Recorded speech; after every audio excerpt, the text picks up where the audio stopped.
അൻതലിദൽ അമതു റബ്ബതാഹാ وأنتر الحفاة العراة العالة العشاء يتطاولون في البنيان. വലിയ കെട്ടിടക്കെട്ടുകൾ, കൊട്ടാരക്കെട്ടുകൾ, എവിടെയും കൊട്ടാരക്കെട്ടുകളൊക്കെ ഇങ്ങനെ വലിയ വലിയ കൊട്ടാരങ്ങൾ ഉണ്ടാവുക, സൗകര്യങ്ങൾ അധികരിക്കുക. എവിടെയും മക്കൾ മാതാപിതാക്കളെ അനുസരിക്കാതിരിക്കുക എന്നും അല്ല പറഞ്ഞത്. അൻതലിദൽ അമതു റബ്ബതാ, മക്കളെ മാതാപിതാക്കൾ അനുസരിക്കുക എന്നാണ് മുഹമ്മദ് മുസ്തഫ. മക്കൾ അനുസരിക്കൂല എന്നല്ല, മക്കളെ മാതാപിതാക്കൾ അനുസരിക്കുക.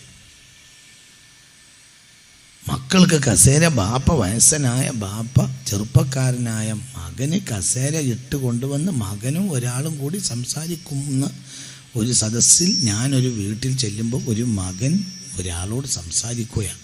അപ്പോൾ വൃദ്ധനായ ബാപ്പ അകത്ത് പോയിട്ട് മകന് കൊണ്ടുവന്ന് കസേര ഇട്ട് കൊടുക്കുന്നത് എൻ്റെ കണ്ണിൽ ഞാൻ കണ്ടിട്ടുണ്ട്, എൻ്റെ ഈ ആയുസിൻ്റെ ഉള്ളിൽ.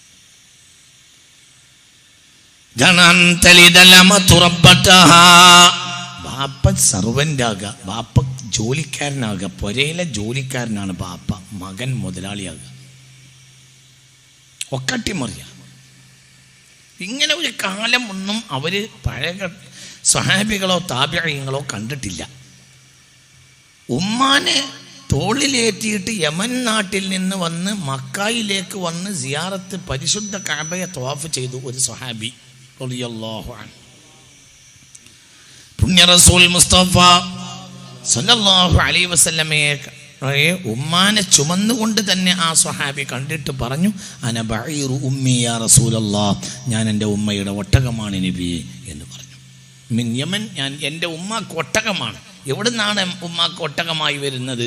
എൻ്റെ ഉമ്മാൻ്റെ ഒട്ടകം ഞാനാണ്, ഞാൻ ഏറ്റിക്കൊണ്ടുവരികയാണ്. ഉമ്മാനെ ഞാൻ ഏറ്റിക്കൊണ്ടുവരികയാണ്. എവിടുന്നാണ്? ആയിരക്കണക്കിന് കിലോമീറ്റർ അപ്പുറത്ത് നിന്നാണ് കൊണ്ടുവരുന്നത്, യമനിൽ നിന്ന്. ഹൽ അദ്ദൈതു ഹഖ്ഖഹാ യാ റസൂലല്ലാഹ് സല്ലല്ലാഹു, വെറുതെ ഇരിക്കല്ലേ മുത്ത് മുഹമ്മദ് മുസ്തഫ. ഉമ്മയോടുള്ള കടമ ഞാൻ വീട്ടിയിലേ? മുത്തുനബിയോട് ചോദിച്ചു. ഫഖാലല്ല, ഇല്ല. അതുകൊണ്ടൊന്നും യമനിൽ നിന്ന് മക്ക വരെയുള്ള അനവധി 100 കിലോമീറ്ററുകൾ ഏറ്റി വന്നത് കൊണ്ടൊന്നും ഉമ്മയോടുള്ള കടമ പൂർത്തിയായി വീട്ടിൽ എന്ന് പറയാൻ പറ്റൂല മോനെ എന്ന് മുഹമ്മദ് മുസ്തഫ സല്ലല്ലാഹു അലൈഹി വസല്ലം. നിങ്ങൾ ആലോചിച്ച് നോക്ക്. അപ്പോൾ ബാപ്പയും ഉമ്മയും മക്കൾക്ക് ജോലി ചെയ്തു കൊടുക്കുന്ന ഒരു കാലം എന്ന് പറഞ്ഞ സ്വഹാബികൾ കണ്ടിട്ടില്ല, താബിഈങ്ങൾ കണ്ടിട്ടില്ല. മുഅ്മിനീങ്ങൾ ചിന്തിക്കണം. അയ്യുറബ്ബിയ റജുലു ജർവൽ കൽബി ഖൈറുൻ ലഹു മിൻ അയ്യുറബ്ബിയ വലദൻ ലഹു. മുഗല്ലലായ തൊട്ടാൽ 7 വട്ടം കഴുകേണ്ട ഒരു നായക്കുട്ടിയെ വളർത്തിയാൽ നല്ലതാണ്. മിൻ അയ്യുറബ്ബിയ വലദൻ ലഹു, മക്കളെ വളർത്തുന്നതിനേക്കാൾ. അങ്ങനെ ഒരു കാലം വരുമെന്ന് മുഹമ്മദ് മുസ്തഫ. ഇനി ഇതൊന്നും ഞാൻ പറയുകയാണെങ്കിൽ നിങ്ങൾ പറയും, എന്താണ് ഇപ്പം ഈ നട്ടപ്പാതിരക്ക് വന്നിട്ട് ഇപ്പം പറയുന്നത്? ഇത് മുത്തുനബി പറയാണ്, മുത്ത് മുഹമ്മദ് മുസ്തഫ. സയ്യദി സമാനുൻ അലാ ഉമ്മത്തി, എൻ്റെ സമുദായത്തിനൊരു കാലം വരും.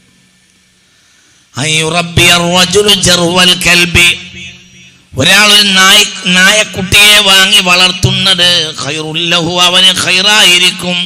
മിൻ അയ്യുറബ്ബിയ വലദൻ ലഹു, അവന്റെ മക്കളെ അവൻ വളർത്തുന്നതിനേക്കാൾ, അവന്റെ മക്കളെ അവൻ വളർത്തുന്നതിനേക്കാൾ അവന് നല്ലത് എന്താണ്?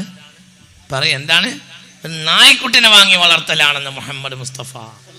അങ്ങനെ ഒരു കാലം വരുമെന്ന് മുഹമ്മദ് മുസ്തഫ. ജർവുൽ കൽബ്, ഒരു നായക്കുട്ടിനെ വാങ്ങിയിട്ട് പോറ്റുക, നായ്ക്കുട്ടിനെ വാങ്ങി പോറ്റുക. ഖൈറുൽ ലഹു, തൊട്ടാൽ 7 വട്ടം അതിലൊന്ന് മണ്ണ് കലക്കി കഴുകാം. മനസ്സിലാണല്ലേ പറഞ്ഞത്? നിങ്ങൾക്കൊക്കെ അറിയുന്ന മസലയാണല്ലോ. അങ്ങനത്തെ നായക്കുട്ടിയെ വാങ്ങി പോറ്റൽ ഖൈറുൽ ലഹു, അതവന് ഖൈറായിരിക്കും. എന്തിനേക്കാൾ? മിൻ അയ്യുറബ്ബിയ വലദൻ ലഹു, അവന്റെ സ്വന്തം മക്കളെ പോറ്റുന്നതിനേക്കാൾ നല്ലത് എന്താണ്? നായ്ക്കുട്ടിനെ പോറ്റലാണ്. അങ്ങനത്തെ ഒരു കാലം വരുന്നുണ്ട് എന്ന് മുഹമ്മദ് മുസ്തഫ. സുബ്ഹാനല്ലാഹ്.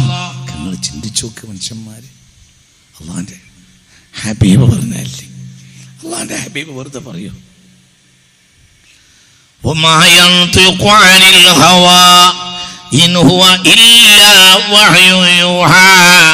വഹി കൊണ്ടല്ലാതെ പുണ്യ നബി സംസാരിക്കുകയേ ഇല്ല. അങ്ങനെയുള്ള ആളാണ് മുഹമ്മദ് മുസ്തഫ. ഇങ്ങനത്തെ ഒരു കാലമൊക്കെ അവർ പറഞ്ഞു, നബി പറഞ്ഞു, സ്വഹാബത്തിന് പറഞ്ഞു കൊടുത്തു. സ്വഹാബത്ത് അങ്ങനത്തെ ഒരു കാലം കണ്ടിട്ടില്ല, താബിഈങ്ങൾ കണ്ടിട്ടില്ല, താബിഈങ്ങൾ കണ്ടിട്ടില്ല, ഒന്നുമില്ല. ചിന്തിക്കും മുഅ്മിനീങ്ങളെ, ചിന്തിക്കണം.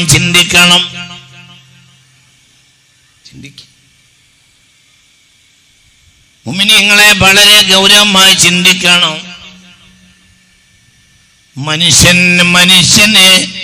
മനുഷ്യന് മാതാപിതാ ബന്ധങ്ങൾ പോലും നഷ്ടപ്പെട്ടു പോവുക, ഉമ്മാക്ക് വിലയില്ലാതാകുക, ബാപ്പാക്ക് വിലയില്ലാതാകുക, ഇൽമിന് വിലയില്ലാതാവുക. ആലിമ് ഒരു നാട്ടിലെ ഏറ്റവും വില കുറഞ്ഞവനായി ആലിമിനെ പരിഗണിക്കുക. ഒരിക്കൽ പുണ്യ റസൂൽ ദുആ ചെയ്തു, ജനങ്ങൾ ആമീൻ പറഞ്ഞു.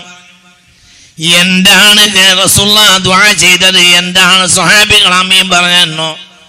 അല്ലാഹുമ്മ ലാ യുദ്രികുനി സമാൻ ലാ യുത്ബഉ ഫീഹിൽ അലീം എന്ന് മുഹമ്മദ് മുസ്തഫ. പടച്ചോനെ, ഒരു കാലം എനിക്ക് വരാതിരിക്കട്ടെ, ആ കാലം വരുന്നതിന് മുമ്പ് തന്നെ ഞാൻ മരിച്ചു പോട്ടെ. ഏതാണ് ആ കാലം എന്നറിയുമോ? ലാ യുത്ബഉ ഫീഹിൽ അലീം. അത് അന്ന് പണ്ഡിതന്മാരെ പിന്തുടരപ്പെടുകയില്ല. ആലിം ഒരു വർത്താനം പറഞ്ഞാൽ അതനുസരിക്കാൻ ആളുണ്ടാവില്ല. അങ്ങനത്തെ ഒരു കാലം വരുന്നുണ്ടെന്ന് മുഹമ്മദ് മുസ്തഫ. എന്തെങ്കിലും കുറ്റം പറയും, ആലിമീങ്ങൾക്ക് കുറ്റം അങ്ങനെ പറയും. ആലിമീ കുറ്റം ഉണ്ടാവൂലേ? കുറ്റമൊക്കെ ഉണ്ടാവാലോ, അതങ്ങനെ പറയും. അങ്ങനത്തെ ആലിമീങ്ങൾ, അങ്ങനത്തെ മനുഷ്യന്മാർ. ആലിമൊക്കെ ഉഷാറ് നല്ല പറഞ്ഞർത്ഥം. ആലിമ മോശമാകുക, നമ്മളൊക്കെ മോശമാകുക. തലയിൽ കെട്ടിയവരും നിളം കുപ്പായിട്ടവരും ഒക്കെ മോശമാകുക, മറ്റൊരു മോശമാകുക, ഒക്കെ മോശമാകുക. മറ്റൊരു ബലം കുറ്റം മാത്രം നോക്കി നടക്കുകയും ചെയ്യുക. അള്ളാഹു കാക്കട്ടെ. ദുആയാണ് റസൂലുള്ളാഹിന്റെ ദുആയാണ്. അല്ലാഹുമ്മ ലാ യുദ്രികുനി സമാൻ. അല്ലാഹുവേ, ഒരു കാലം എനിക്ക് എത്താതിരിക്കട്ടെ, ആ കാലം എത്തുന്നതിന് മുമ്പ് തന്നെ ഞാൻ മരിച്ചു പോട്ടെ പടച്ചോനെ. ഏതാണ് ആ കാലം? ലാ യുദ്രികുനി ലാ യുത്ബഉ ഫീഹിൽ അലീം. അന്നൊരു പണ്ഡിതനെ പിന്തുടരപ്പെടുകയുമില്ല. വലാ യുസ്തഹിയാ ഫീഹി മിനൽ ഹലീം. ഒരു മാന്യൻ കണ്ടാലോ എന്ന് ഒരാൾക്കും ലജ്ജ തോന്നുകയുമില്ല. ഒരു വർത്താനം പറയുമ്പോൾ, ഒരു വിഷയത്തിൽ ഇടപെട്ടുമ്പോൾ അത് ഇടപെടുന്നവന് ഇത് മനുഷ്യന്മാരറിഞ്ഞാൽ അത് മോശമാണ് എന്ന ആർക്കും അന്ന് ചിന്ത ഉണ്ടാവില്ല. എന്ത് മോശം ചെയ്യാനും പറയാൻ പുറത്താണ് ഒരു പ്രശ്നം ഉണ്ടാവില്ല. എന്തു പറയും, എന്തു ചെയ്യും? എന്തുകൊണ്ട്? മനുഷ്യന്മാരറിഞ്ഞാലോ പേടി ഉണ്ടാവില്ല, ഒരു ലജ്ജയില്ല. فلا والله ما في العيش خير ولا الدنيا إذا ذهب الحياء.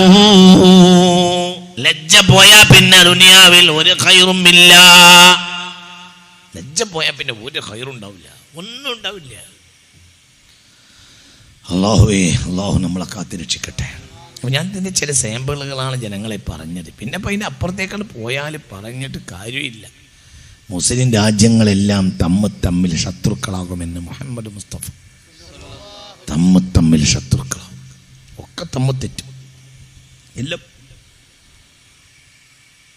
ഏതൊരു നീതിക്കും സത്യത്തിനും ഏതൊരു നന്മക്കും വേണ്ടിയാണോ സ്വഹാബികൾ ഹിജാസിലും പരിശുദ്ധ മദീനയിലും പരിശുദ്ധ മക്കയിലും ഹിജാസിലും ഷാമിലും എല്ലാം ദീനി ദഅവ നടത്തിയത്, അതിന് വിരുദ്ധമായ കാര്യങ്ങൾ ആ നാടിൽ തന്നെ നടപ്പിലായിക്കൊണ്ടേയിരിക്കും. ചിന്തിക്കണം. വളരെ ഗൗരവമായ കാര്യമാണ് ഈ പറയുന്നതെല്ലാം. ഇതൊക്കെ ഇന്നും യാതൊരു വ്യത്യാസം ഉണ്ടാവില്ല.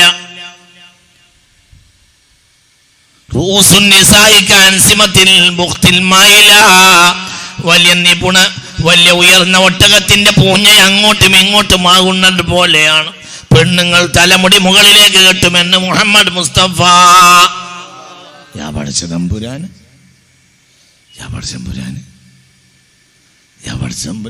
എന്തായി പറയുന്നത്, ഞാൻ എന്തായി കേൾക്കുന്നത്? പെണ്ണുങ്ങൾ ഒരു സൈസ് പെണ്ണുങ്ങളുണ്ടാവും ഖിയാമത്ത് നാളടുത്തു കഴിഞ്ഞാൽ.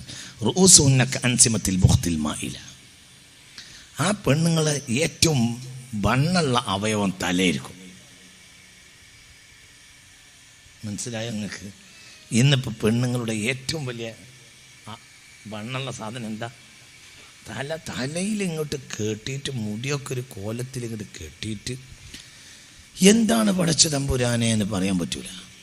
റൂസുന്ന പെണ്ണുങ്ങളുടെ തലമുടികൾ, തലകൾ കഅൻസിമത്തിൽ ബുഖ്തിൽ മാഇല എന്നാണ്. കഅൻസിമത്തിൽ ബുഖ്തിൽ മാഇല. കഅൻസിമത്ത് സിനാമ് പൂഞ്ഞ, അൻസിമത്ത് പൂഞ്ഞകൾ, അൽ ബുഖ്തിൽ മാഇല ഉയർന്നു നിൽക്കുന്ന ഒട്ടകത്തിൻ്റെ പൂഞ്ഞകൾ അങ്ങോട്ടും ഇങ്ങോട്ടും ഇങ്ങനെ നീങ്ങുന്നത് പോലെ പെണ്ണുങ്ങളുടെ തലമുടിക്കെട്ടുകൾ ഇങ്ങനെ അവർ നടക്കുന്നതനുസരിച്ച് മാറും എന്ന് മുഹമ്മദ് മുസ്തഫ സല്ലല്ലാഹു അലൈഹി വസല്ലം. ഇപ്പോൾ പുതിയൊരു തലമുടിക്കെട്ട് വന്നിട്ടുണ്ട്. ഇവിടെ തലക്കെട്ട് പെണ്ണുങ്ങളെ തലമുടിയൊക്കെ കോലൊക്കെ മാറി, എല്ലാം മാറി, എല്ലാം വലിയൊരു പുതിയ അവസ്ഥയിലായിപ്പോൾ. ഇതൊക്കെ ഇപ്പോൾ എങ്ങനെ നബി പറയും സല്ലല്ലാഹു അലൈഹി വസല്ലം? ഞാൻ അവരെ കാണുന്നുണ്ട് എന്നാണ് ഹബീബ നബി പറയുന്നത്. ഞാൻ ആ പെണ്ണുങ്ങളെ കാണുന്നുണ്ട്. ഇത് സത്യമല്ലേ? നിങ്ങൾ പറയും, ഇത് സത്യമല്ലേ? ഇത് നിങ്ങൾ ചിന്തിക്കുക, ഇത് സത്യമല്ലേ? തലയിൽ മുടി ഇങ്ങോട്ട് കെട്ടിയിട്ട് ഒരു പ്രത്യേക കോലത്തിൽ കെട്ടിയിട്ട് അതിൻ്റെ മേലെ ഇങ്ങോട്ട് ബാറിട്ട് കെട്ടിയിട്ട് ഒരു പ്രത്യേക കോലത്തിൽ നടക്കുക. എന്ത്? പെണ്ണുങ്ങൾ ഒരു പ്രത്യേക കോലം, എല്ലൊക്കെ ഒരു പ്രത്യേക കോലം. ലാ യദ്ഖുൽനൽ ജന്ന, പെണ്ണുങ്ങൾ സ്വർഗ്ഗത്തിൽ കടക്കുകയില്ല. വലാ യജിദ്ന റിഹാ, സ്വർഗ്ഗത്തിന്റെ വാസന ആസ്വദിക്കുകയും ഇല്ല. ഫഇന്ന റിഹാ മസീറത കദാ വകദാ, 500 കൊല്ലത്തെ വഴി ദൂരമെങ്കിലും സ്വർഗത്തിന്റെ പരിമളം ഉണ്ടാകും. ആ ഏരിയയിൽ പോലും ആ പെണ്ണുങ്ങൾ ഉണ്ടാവുകയില്ലെന്ന് മുഹമ്മദ് മുസ്തഫ സല്ലല്ലാഹു അലൈഹി വസല്ലം. ഇതൊക്കെ സത്യല്ലേ? മനുഷ്യന്മാരെ എന്തൊക്കെ വന്നുപോയി. ഇതാണ് ഈ എവിടേക്കപ്പം ഈ ലോകം പോണത്? അതൊന്നും ഇപ്പം പറഞ്ഞിട്ട് കാര്യമില്ല. പറയുന്നവൻ വിഡ്ഢിയാകും. പറയുന്നവൻ വിഡ്ഢിയാണ്. പറയുന്നതിന് വിലയില്ല. ഒരു കാര്യം ഒരു മനുഷ്യൻ പറഞ്ഞാൽ അനുസരിക്കുകയില്ല. പള്ളിക്ക് ചൊറുക്ക് കൂടി, പള്ളിക്ക് ചൊറുക്ക് കൂടി, പക്ഷേ നിസ്കാരത്തിന്റെ ചുറുക്ക് നഷ്ടപ്പെട്ടു പോയി. സുബ്ഹാനല്ലാഹ്, അല്ലാഹു നമ്മളെ കാക്കട്ടെ. പണ്ട് നിസ്കാരത്തിന് ചൊറുക്കുണ്ട്, പള്ളിക്ക് ചൊറുക്കില്ല. ഇന്ന് പള്ളിക്ക് ചൊറുക്കുണ്ട്, നിസ്കാരത്തിന് ചൊറുക്കില്ല. അല്ലാഹു കാക്കട്ടെ. അല്ലാഹു നമ്മളെ ഒക്കെ ടീം അറിയാം, എല്ലാ ടീം അറിയാം. പണ്ട് നിസ്കാരത്തിന് ചൊറുക്ക്, പള്ളിക്ക് ചൊറുക്കില്ല. പള്ളിക്ക് എങ്ങനെ ചൊറുക്ക്? മുത്ത് മുഹമ്മദ് മുസ്തഫ സല്ലല്ലാഹു അലൈഹി വസല്ലമയുടെ പള്ളിയിൽ ഒരു തുള്ളി മഴ പെയ്ത റസൂലുള്ളാഹിന്റെ തലയേക്കണ്ട് വീഴും സല്ലല്ലാഹു അലൈഹി വസല്ലം. ഈത്തപ്പനയുടെ പിന്നെ പാത്തി, ഈത്തപ്പനയുടെ ചോറ് കളഞ്ഞ പാത്തി അടുക്കി വെച്ചിട്ടുണ്ട്. അങ്ങനെ അടുക്കി വെച്ചിട്ടുണ്ട്. അത്ര തന്നെ. അതാണ് മദീന പള്ളി. ഒരാൾ റസൂലുള്ളാഹി ഖുത്ബ ഓതുമ്പോൾ വന്നിട്ട് പറയാണ്, നബിയെ വെള്ളമില്ല, പെണ്ണുങ്ങളെ മുലയിലും പാലില്ല, കുട്ടികൾ തളർന്ന് ഉറങ്ങുന്നുണ്ട്, കരയാണ്, കുറേ തളർന്ന് വീണ് കിടക്കുകയാണ്, പെണ്ണുങ്ങൾക്ക് മുലപ്പാലും ഇല്ല, കാരണം വെള്ളം നാട്ടിൽ കിട്ടാനില്ല. ഒട്ടകത്തിൻ്റെ അകട്ടിൽ പാലില്ല, കാരണം ഒട്ടകത്തിന് വെള്ളം കുടിക്കാനില്ല. ഇനിയിപ്പം നമ്മൾ എന്താണ് ചെയ്യുക നബിയെ? ഇങ്ങനെ പോയാൽ മദീന കത്തിത്തീരുമല്ലോ. മുത്തു മുഹമ്മദ് മുസ്തഫ. അപ്പോൾ ഹബീബ് എന്ത് ചെയ്ത്? വിരലൊന്നിങ്ങനെ പൊന്തിച്ചു. ബുഖാരിയിലെ ഹദീസിൽ കാണാം. ബുഖാരി, റബ്ബേ മഴ വേണം എന്ന് പറഞ്ഞ് ഒന്ന് കൈ പൊന്തിച്ചു മുഹമ്മദ് മുസ്തഫ. ഈത്തപ്പന മട്ടലിന്റെ ഇടയിലൂടെ, പാത്തിയുടെ ഇടയിലൂടെ ഞങ്ങൾക്ക് ആകാശം കാണാമായിരുന്നു. കാരണം അത്രേ ഉള്ളൂ, ദുർബലമായ പള്ളിയാണ്. ആ കയ്യാണ് പൊന്തിച്ചപ്പോഴത്തിന് ഫജാഅത്തി സഹബ്, മേഘം കിട്ട് പാഞ്ഞു വന്നു. പിന്നെ മഴ പെയ്തു. എന്തൊരു മഴയാണ് മഴ പെയ്ത്! മദീന പള്ളിയുടെ മുകളിലേക്ക് മഴ പെയ്തു. ഹബീബിന്റെ തലപ്പാവിലേക്ക് മഴ വീണു. ഹബീബിന്റെ തലപ്പാവിൽ നിന്ന് അതങ്ങനെ ഒലിച്ചിറങ്ങി ഹബീബായ മുത്തുനബിയുടെ താടി രോമത്തിലേക്ക് വന്ന് പിന്നെ ഹബീബിന്റെ നെഞ്ചിലേക്ക് വീണുകൊണ്ടേയിരുന്നു. വഹുവ യഖ്തുബു, മഴ കൊണ്ട് മുഹമ്മദ് മുസ്തഫ ഖുത്ബ ഓതി.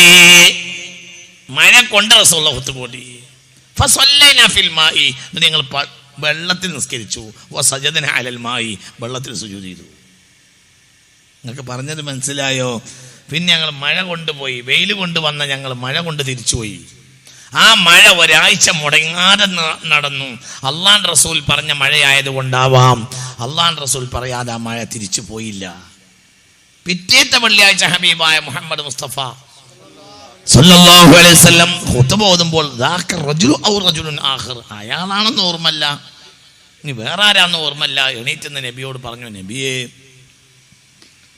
പൊരയൊക്കെ പൊളിഞ്ഞാടിയല്ലോ, കുറെ വീടിൻ്റെ ചുമരൊക്കെ പൊളിഞ്ഞു വീണല്ലോ, ഈ നിലക്ക് പോവുകയാണെങ്കിൽ മദീനയിൽ ഞാൻ ഒറ്റ പരവാക്കി ഉണ്ടാവില്ല, ഒക്കെ പൊളിഞ്ഞാടുമല്ലോ നബി, അങ്ങനെയല്ലേ വെള്ളം മദീനയിലുള്ളത്.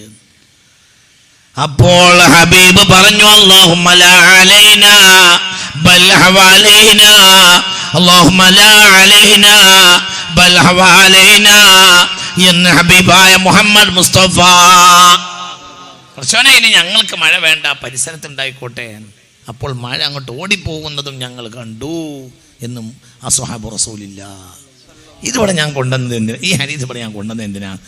മഴയാണ് പെയ്താൽ അത് സ്വഹാബികൾ മുത്തുനബിയാണ് കൊള്ളും സല്ലല്ലാഹു അലൈഹി വസല്ലം. ഒരു സൗകര്യം പള്ളിയിലില്ല, ഒരു സൗകര്യവും ഇല്ല.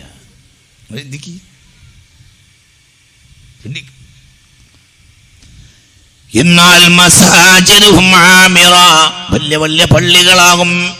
അന്ത്യനാൾ അടുക്കുമ്പോൾ യതബാഹന്നാസു ഫിൽ മസാജിദ്, പള്ളികളുടെ കാര്യത്തിൽ മനുഷ്യന്മാർ അഭിമാനം പറയും. വളാഞ്ചേരിക്കാർ പറയും ഞങ്ങളെ പള്ളിയാണ് വലിയ പള്ളി, കുറ്റിപ്പുറക്കാർ പറയും അല്ല അതിനേക്കാൾ വലിയത് ഞങ്ങളെ പള്ളിയാണ്. അപ്പോൾ എടപ്പാൾക്കാർ പറയും അതിനേക്കാൾ വലിയ പള്ളിക്കാണ് ഞങ്ങൾ തറക്കല്ലിട്ടിട്ടുള്ളത്.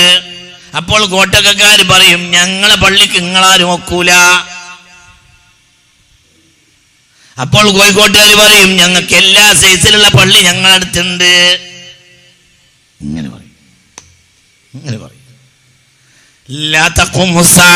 ഖിയാമത്ത് നാൾ വരുകയില്ല. പള്ളിയുടെ കാര്യത്തിൽ മനുഷ്യർ പൗറും പത്രാസും പറയുന്നത് വരെ മനുഷ്യന്മാര് ഞങ്ങളെ പള്ളിയാണ് വലിയ പള്ളി, ഞങ്ങളെ പള്ളിയാണ് വലിയ പള്ളി, ഞങ്ങളെ പള്ളിയാണ് തലയെടുപ്പുള്ള പള്ളി എന്ന് മനുഷ്യന്മാർ ദുരഭിമാനം പറയും. പക്ഷേ വഹിയ ഖറാബുൻ അനിൽ ഹുദാ, ആ പള്ളിയിൽ ഹിദായത്ത് എന്ന സാധനം ഉണ്ടാവുകയില്ല. മുഹമ്മദ് മുസ്തഫ പഠിച്ചോനെ നിങ്ങളെന്തേ കേൾക്കുന്നത്? ഏറ്റേ പറയുന്നത് എന്താണ് ഈ പറയുന്നത്? ഇതൊക്കെ നടന്നില്ലേ? അല്ലാഹുവേ കാക്കട്ടെ, അല്ലാഹു നമ്മളെ കാക്കട്ടെ. ഞാൻ ഈ നിൽക്കുന്ന മദീന പള്ളിയും അന്ന് മാറുമെന്ന് മുഹമ്മദ് മുസ്തഫ. ഉഹദ് മലയുടെ അടുത്തേക്ക് വരും ദജ്ജാൽ ഉറക്കപ്പറ ലഅനത്തുല്ലാഹി അലൈഹി എന്ന് പറയാ. ദജ്ജാൽ വരും. ദജ്ജാലിനെ ഉഹദ് മലയുടെ തുടക്കത്തിൽ വെച്ച് മലക്കുകൾ തടയും. അപ്പോൾ ദജ്ജാൽ ഇങ്ങനെ വിളിച്ചു പറയും, ഇലാ ഖസ്രി മുഹമ്മദിൻ, മുഹമ്മദിന്റെ കൊട്ടാരം നോക്കുക, മുഹമ്മദിന്റെ കൊട്ടാരം നോക്കുക, അതെനിക്ക് കാണാൻ വയ്യ. മുഹമ്മദിന്റെ കൊട്ടാരം നോക്കുക, ഇതാ കൊട്ടാരം ഞാൻ കണ്ടില്ലേ, ആ കൊട്ടാരം എനിക്ക് സഹിക്കുന്നില്ല. മുഹമ്മദിന്റെ കൊട്ടാരം നോക്കുക. മുത്ത് മുഹമ്മദ് മുസ്തഫ എന്താ പറഞ്ഞ അർത്ഥം?